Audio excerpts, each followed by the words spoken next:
Merci, monsieur le député. La question est à monsieur Jean-Luc Laglaise.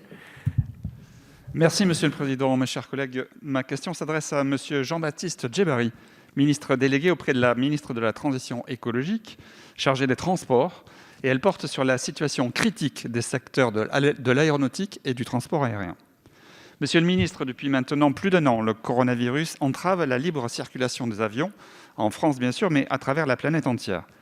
D'après l'Organisation européenne pour la sécurité de la navigation aérienne et l'Association internationale du transport aérien, la reprise va être extrêmement lente, avec un retour du transport aérien au niveau pré-crise de 2019, prévu entre 2023 et 2029.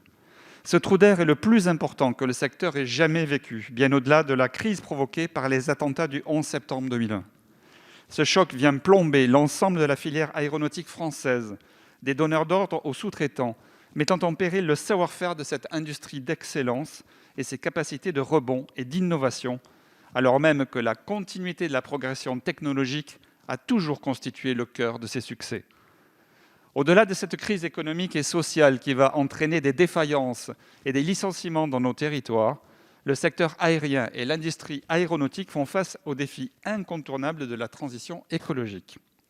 Le plan de soutien à la filière aéronautique, annoncé en juin dernier pour un montant de plus de 15 milliards d'euros d'aides, d'investissements et de prêts et garanties, est à la hauteur de ces défis économiques et écologiques.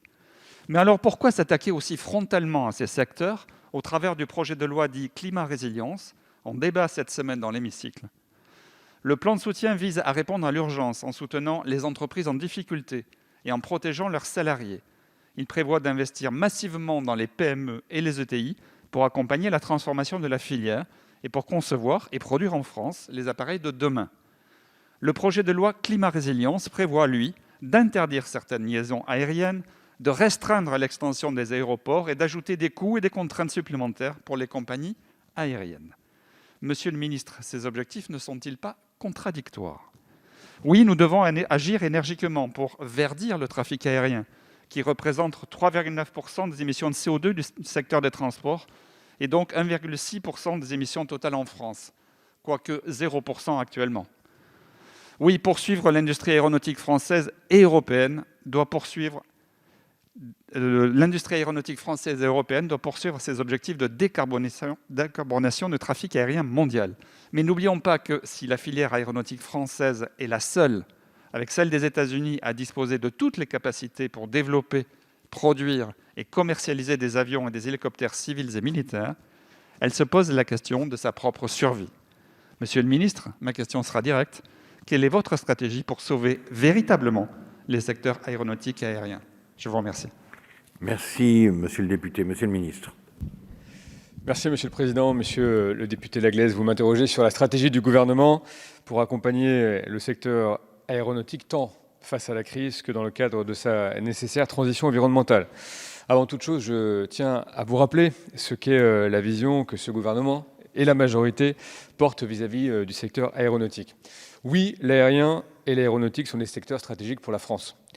Non, nous ne souhaitons pas la décroissance ou la disparition de cette industrie et de ce mode de transport, singulièrement pas moi, et nous plaidons au contraire pour sa décarbonation.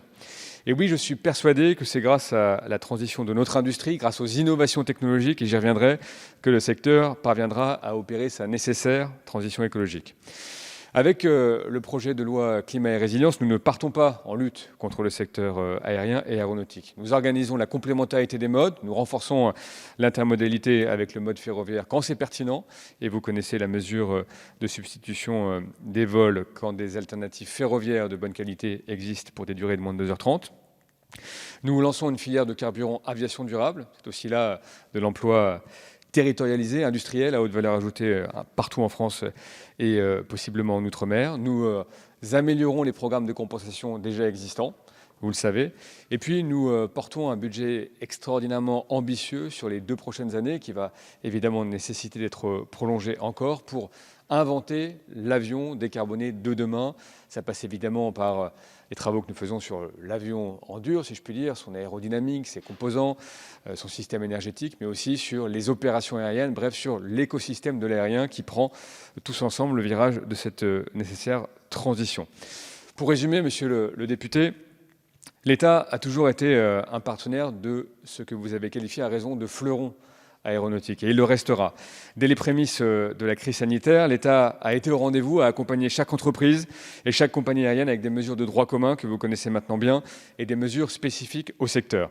Un plan de 15 milliards a été annoncé en juin dernier pour gérer les impacts de la crise, mais aussi pour engager la profonde transformation que j'évoquais. Ce sont des moyens consacrés aux filières R&D, au développement des projets de nos grands groupes. Et nous avons mobilisé pour les 2 prochaines années 1,6 milliard d'euros dans le cadre du plan France Relance pour développer au plus vite l'aviation décarbonée. Les actes sont là, monsieur le député. Je sais que vous êtes particulièrement mobilisé auprès des entreprises de votre territoire et plus globalement du Grand Ouest. Et je sais aussi que c'est ensemble que nous parviendrons à atteindre ces objectifs souhaitables. Merci à vous.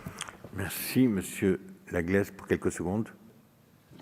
Oui, il me reste quelques secondes pour dire que, attention, la Convention citoyenne pour le climat a été installée en octobre 2019, donc c'était un autre siècle. Merci, monsieur Laglaise.